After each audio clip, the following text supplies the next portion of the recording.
নমস্কার বন্ধুরা, আজকে দেখুন আমি কি রান্না করেছি। মাখন শিম, এই মাখন শিমের ভাজা করেছি। এখানে নিয়েছি পটল ভাজা, আর নিচ্ছি ডাল, চাল কুমড়োর তরকারি,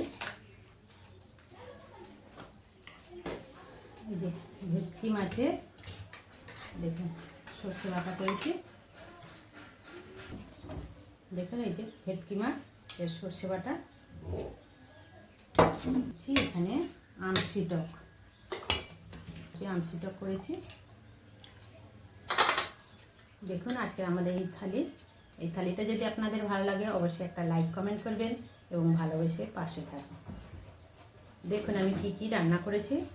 এখানে মাখন শিমের ভাজা, পটল ভাজা, চাল কুমড়োর তরকারি, ডাল, আর ভেটকি মাছের সর্ষে বাটা, আর পোনা মাছের আমসি টক।